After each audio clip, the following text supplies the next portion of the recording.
Welcome back to the second iteration of the Cinephile studio. And as you can see, we are somewhere different. It's not our usual recording place, and I have someone else here. You might remember him from the last episode that we recorded of the previous iteration. Thabang Mhlongo. How are you, Thabang? You know, I think I need to cut my name shorter. Like Thabang Mhlongo sounds like Team I'm the Mhlongo. principal. No, not T. Like something else. I don't know. Like, Tabza. No. I'm good, Clarence. I'm good. You Clarence. know, last time I had you here, you started off with laughing as well. I don't know. I guess I don't know. I don't know why. But yeah, you're gonna be a more permanent member now of the team, of the Cinephile studio team, I guess. So today's film. So we are still gonna be obviously doing film reviews of film analysis. And I don't know where to start with today's movie because it's a loved movie from social media. It was released only last year. So we are talking about Lobola Man. Lobola Man. I think you can give us a breakdown of who created the movie. Okay, I think like in terms of Lobola Man, like Clarence, you're just jumping right straight into it. I mean, so Lobola Man was made in 2024. No, it was released in 2024, and it was shot like I don't know if these are the correct technical terms. It was shot and made in Johannesburg, some part of Soweto, and also part of I'm not from Johannesburg, so I saw some recognizable places there. So when I was watching the film, I just saw it's from Johannesburg, and then it was written by Katlego Ramapha. I don't know if I'm saying Ramaphe. Okay, yeah. I don't know how to say his surname probably, but his name is Katlego. He's an actor, director, producer. He's done the whole shebang, yeah. The whole shebang. And it was directed by Thabang. Listen, one thing about Thabang's directing, I actually love it. In fact, on the movie, but okay, let me not get excited. Thabang Mulia, also a director and producer, and also he is the co-founder of Cinephile Films. Oh, hectic, really? Yes, and he works with some incredible people. He's also worked with on brands and adverts and. So very experienced people worked on the movie. Exactly. Yes. Like you mentioned, they've won awards, highest awards in the country. I didn't mention that, Clarence. Oh, have you not? I did not. But they did win. They did win. SAFTAs, I think. Thabang, I'm not sure if he has one. He's won. One, if I know, and then nominations. And then Katlego has about 8 nominations and 2 wins. From the SAFTAs, and also they have an incredible cast, very experienced cast. I think people that we've seen. We can call it like a star-studded cast for for the South African thing. In a certain context, I think faces that we've seen, and I don't know if we love, but I absolutely love them.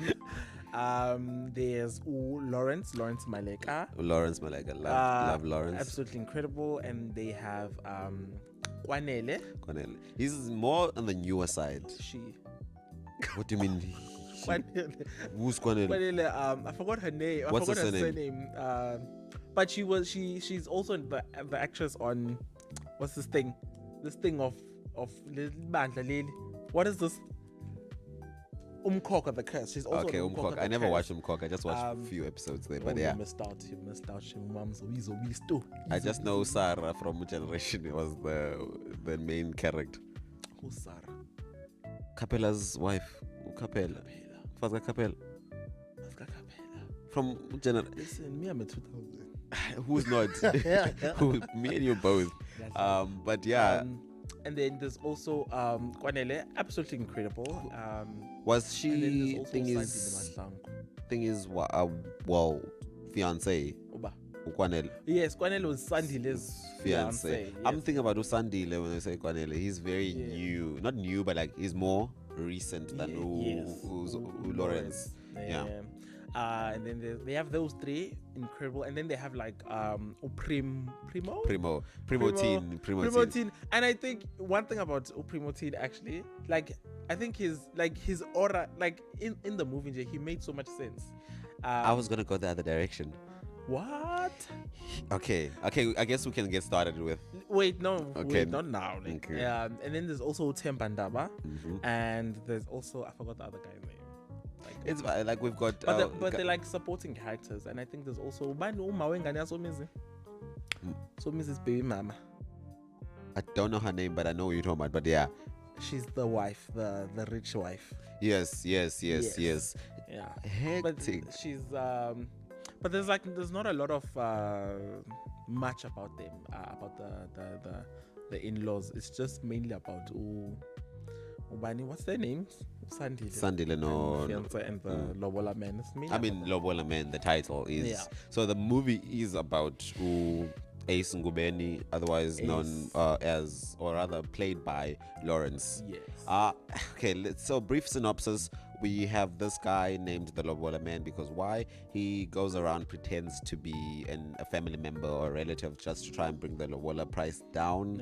And some people might not know how to negotiate properly, so he's that guy to play as your fake family member. He's good with disguises. He does the whole 9 yards. Disguises, changes, like. Is he good with disguises? That's okay. Is he good with? He good with disguises? Because like the families that he represented that they showed, I'm like, how can you like? he's changing only one part. Exactly. The beard. And I'm like, this is not America. We can tell. we see Abona, like we can see how. I mean, okay, with that, I was watching this film. I was like, something is familiar. I don't know what it is. And then it clicked when Duke's character, Sandler's character, Duke, and the Lobola Man, Ace, meet for the first time. I'm like, no man, I've seen this before. I don't know if you're familiar with the wedding ring. The wedding ring. I'm like, this is a basically like side by side thing. Like this is a South African version of the wedding ring. Like if you read some of the reviews, like it feels like an adaptation. Of the wedding ring, a South African adaptation. So cool. And there's nothing wrong with obviously adapting things. There's nothing like nothing's new. Everyone has thought of everything, and nothing we think about is new. So you have to execute it in a different way. And the idea of a Lobola Man, like you mocking, like not mocking, but like you basically making a mockery by disguising as a family member of this tradition that has. So already by him doing what he's doing, it's already if he is doing like different cultures, doesn't matter what culture, it's a more. But yes, let me give you my take on that actually, because what traditionally, so it would be the husband, not the husband, the family members, the immediate, and sometimes they extended. But in some cases, you can actually, I think you can actually like invite a you can have party, representative, of like course, a representative, somebody that's not part of the family, but that's made known. That's but I mean, it's because the con of it all is like, I'm gonna pretend to be a family member, and then yes, and I think maybe with that background, that's why maybe at first it didn't make sense. Like for me, Lobola Man, and then watching it and seeing what is this person doing, what is Ace actually doing, it didn't make sense for him to fake it, because like, how, like, what's your selling point? Like, how are you marketing this to people, or how are people buying this? Because if you can literally just say, I brought this in as my friend, I brought Ace in as my friend, that's just about it. It's like, there's no need to disguise and lie. I guess, but like, with what the reason Duke came to him is he didn't want his family at all, because he thought his family would embarrass him. Yeah. I guess for that idea, and we never got to meet his family. We never. We met the aunt. Yeah. And then houses, pets. Love. Patronella, my. Petro. Yeah. But like, I think that's why the disconnect I felt with the movie is they didn't establish that. I don't think for me at least, that a Lobola Man-ness of him, like this great S Ngubeni, I don't think that was properly established. True. For me, that's why there was like a disconnect. And then I think it's a beautiful film in terms of like the relationships So I was struggling. Okay, I was struggling to find whether it's what the problem is, because I felt like a disconnect. Yes, the Yeah. Lobola Man, I don't think it was like the fully set it in stone. Like, okay, this is why he's like the great Yeah. Ace Ngubeni. This is why you should thingy, because it was like fast. I don't know if it was a pacing issue or like a writing issue. Like, It seemed to me, it seemed more like, I don't want to say it's a writing issue, because like guys on the show, like him, like it wasn't like I didn't really get the or really understand like the hype around the Lobola Man. Like even at the end, like when they show Lua, like at the wedding, when they're at the wedding, Rachel and Duke's wedding, and then the man goes, I also got recently proposed. I also recently proposed, and I might need Lobola Man, but it still does. It's still like I don't understand exactly what's this man's selling point. And I think for me, it's more of a writing issue and how the script was actually written to convey. there we go. We are talking about the Lobola Man, but there's a review that I read. I just forgot who. Also, actually, I didn't forget. I don't know how to say his name, and I thought I would say their name, but It's fine. I'm not gonna say their name. So, and they actually pointed out that the movie is actually it's not about anything. It's not groundbreaking. It's not bringing forth any topics. So maybe I thought then actually okay then that with that at the back of my mind, it then makes sense. So like there's nothing much about the Lobola Man themselves. It's more about the relationships that end up happening and that are forming. But Uti, what's the selling point of the Lobola Man? I actually don't get it. Like from the start to the end, I don't get it. But the movie is named Lobola Man, so already there's an expectation of okay, this guy is gonna be surrounding wherever the Lobola Man is. I mean, they tried. I don't think it was nailed home. Yes, but they did do justice in showing us how the Lobola Man actually works. Sure, but then okay, with that I wrote something here. I say like the tricks, like a blindfold. He's like, oh, you're talking about a blindfold. Okay, that came very fast. So much information was given to the audience, like the triple blindfold thing. I'm like, we just started the movie. Let's ease us into it. And the first, okay, so Ace as a character, why he does what he does, I guess they try to explain it, but then not the Lobola part. I still don't. I guess if you think about it in a bigger sense of things, like he's afraid of commitment, he's against this nature of marriage or the culture of marriage, I guess, because his father used to. Because it starts off with like 25 years ago. Yeah. And then he's there, he's witnessing his father. Well, his father takes him to his little escapades where he cheats on his mother. Yeah. And we see that, oh, okay, he's gonna have a problem with women. And then immediately after that to today, he's jumping around, he's changing women left, right, and center. He's a player type, he's very sure. That part makes sense, but then I don't understand how he got into the Lobola business. Exactly. That's what I wanted to say. Like, also, like this Lobola business, whatever it is, like how, like what is sustaining it? How is he sustaining? Because, like, I also He's got that's clients. I don't clients, but like, who are these people getting Lobola ring every now and again? I think for him to be able to afford that kind of an apartment. The lifestyle, because like remember when he met what's her name, Zandi. Yeah. Zandi. When he paid the bill, he footed like he was like, okay, I'm gonna pay the bill, even though it was he said, and I quote, exorbitant bill. He still managed to pay it off and be fine, and then he wasn't going to work for 3 months after they found him, but he was still able to sustain. So maybe, I mean, clearly it's a lucrative business. Yeah. Because he said he gets 30% commission of Lobola. But his main thing is to bring down the price. So it's like a contradiction in terms of like I'm supposed to bring down the price. I'm gonna take 30% of that. Maybe I'm misunderstanding how it works. Because it's like I would want to increase the price. Make sense, yes. Hey. If I'm gonna take commission, I would want the price to go up. I wouldn't want the price to come down. But then I guess let me see. Let's try to make sense of it. So I negotiate a lower price. And then I take 30% of it. So maybe the lower price is not the low, because also another thing that throws us off now that you said that throws me off is that at the thing when he was Lobola and Zandi, They said 20,000. And they was like, 30% of 20,000. 30% of that 20,000. is 6,000 rand. Like, So, after the whole thing, because the whole movie is the bulk of the movie is about that specific Lobola negotiation. And after all that he went through, the disguise, I think he spent more than he gets put paid in. 200,000 rand. Oh yeah, okay. With Zandi's one makes With sense. Zandi's one, it gets paid 200,000. But not every client has that. Not every client has that. And then 30%, like if and also some of the clients that he represented were not as like affluent and very well off. Ooh. And I'm just reminded now of the. Okay, we're getting too focused on the Lobola Man part, but like the when he represent the white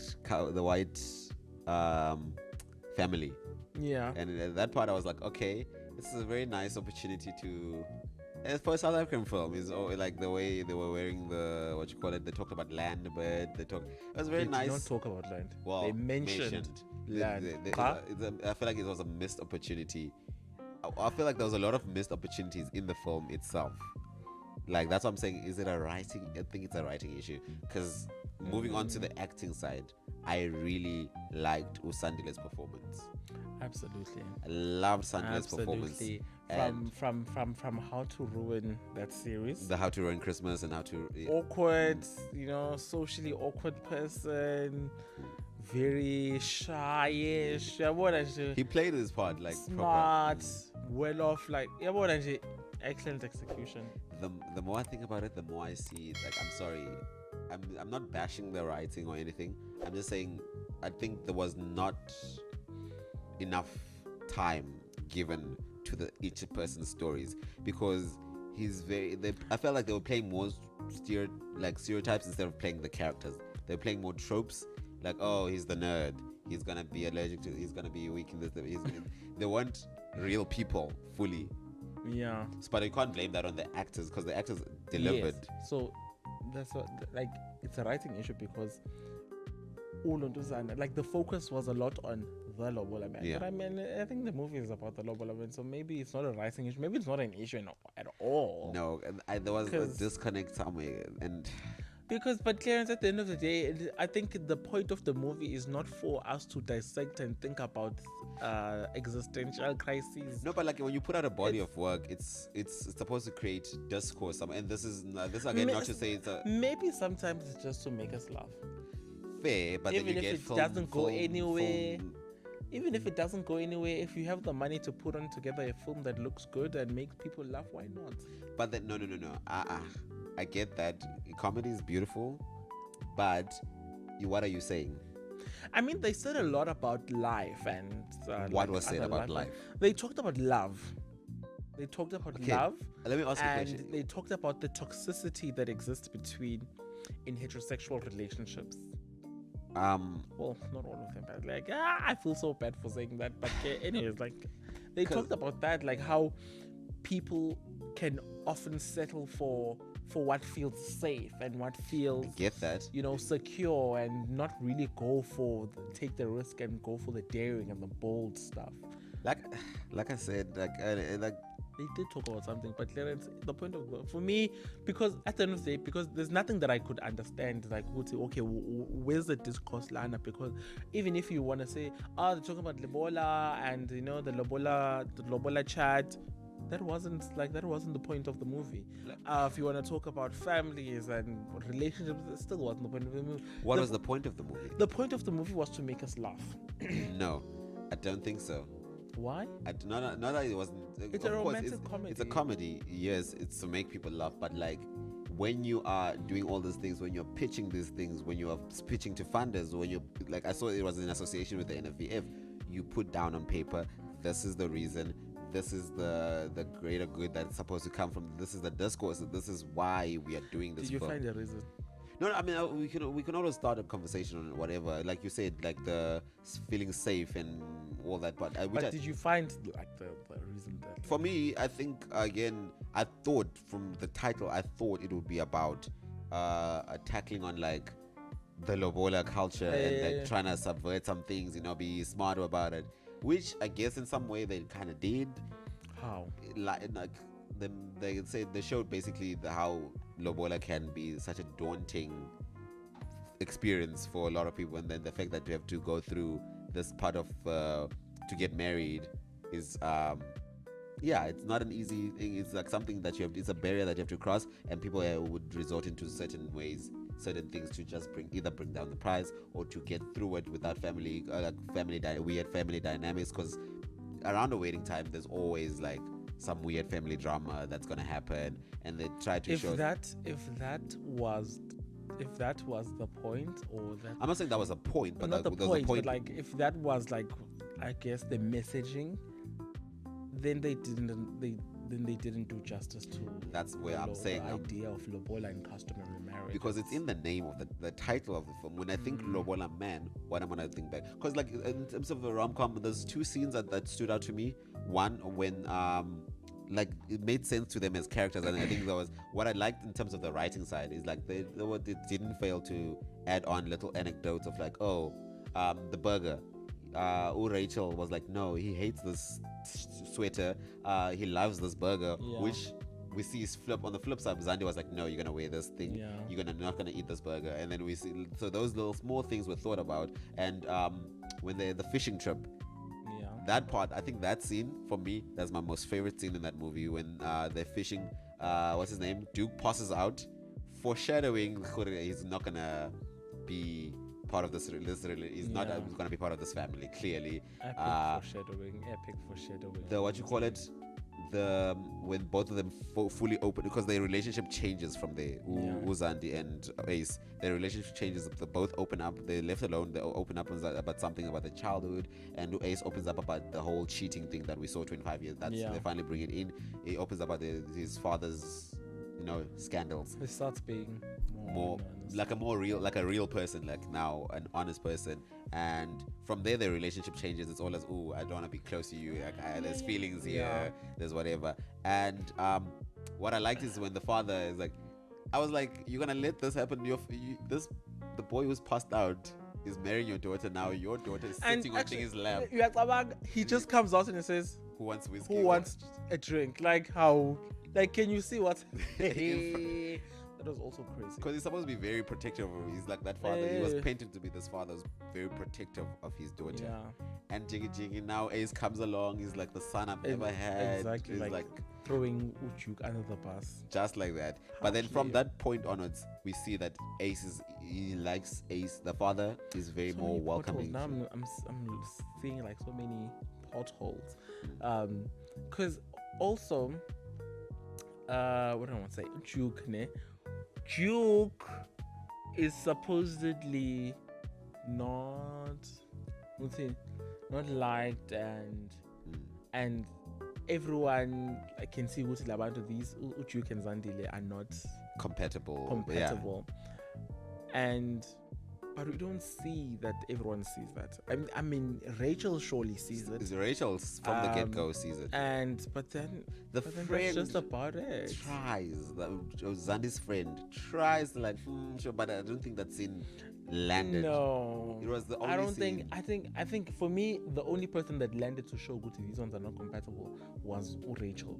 Besides, outside of Rachel, it feels like everyone was in support of the communion. Like, so can just like, we are all green lights for this. So I guess this was a bit of a, because the constant theme throughout the movie, I was thinking, is like, this movie is has potential to be like, yes, it did good. I'm not saying it's a bad movie whatsoever. No. I'm saying like there's some potential to do so much more with the subject matters that we're dealing with. To not be just another rom-com now. We're seeing like I felt like the writing was very rushed in a way, and that's not to say it was bad. It's just like it had good ideas, but they didn't fully execute it. Wasn't fully fleshed out. Like the relationship, the friendship that came about Lawrence and Sandile, or rather Ace and Duke. Yes. It was a beautiful relationship that came out. But it was not fleshed out. Like, we didn't get to experience and really see how that brotherhood or whatever that was happening. Then that fight at the end was going to be so much more impactful. Like when they find out like, oh, you tried to kiss.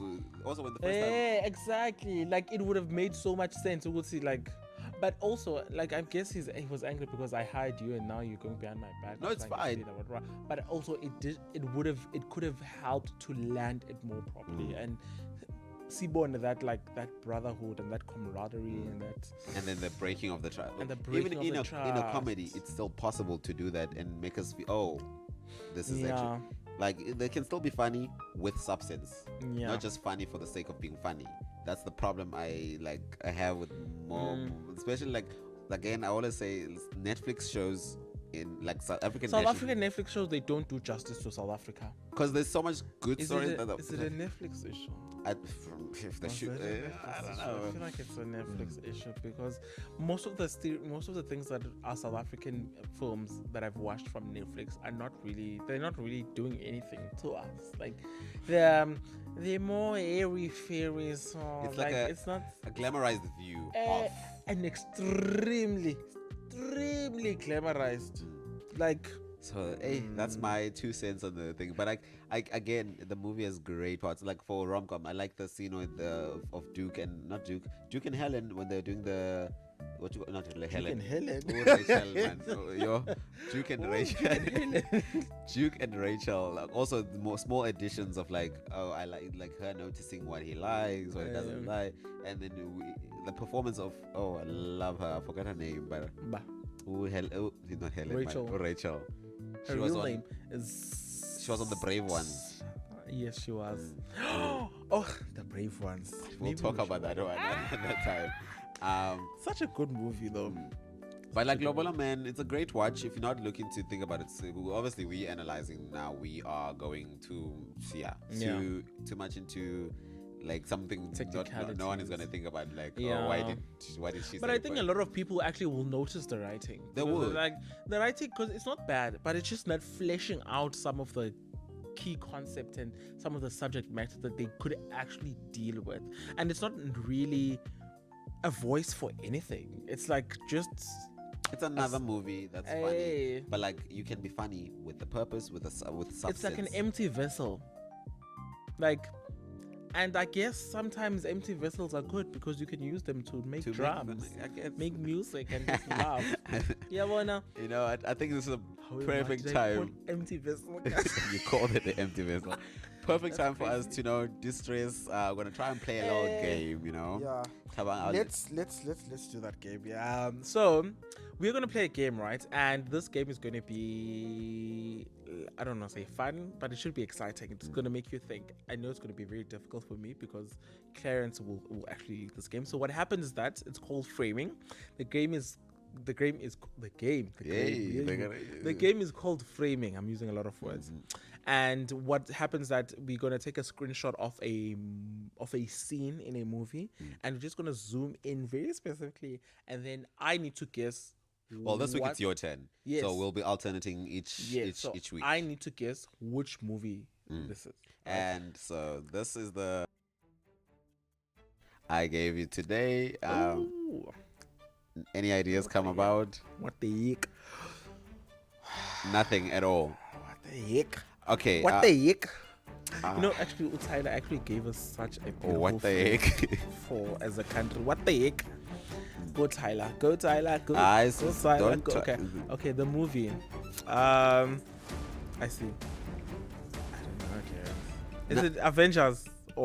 It's a South African film. A South African film. Yes, this is a South African film. One of the best sci-fi films to come out from the country.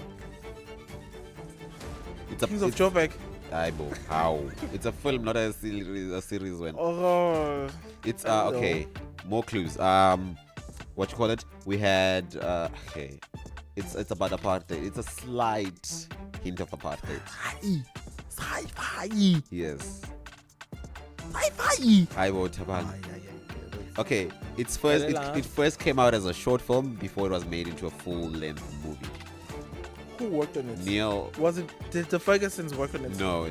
What's his name? Neil. I forget his surname. Neil.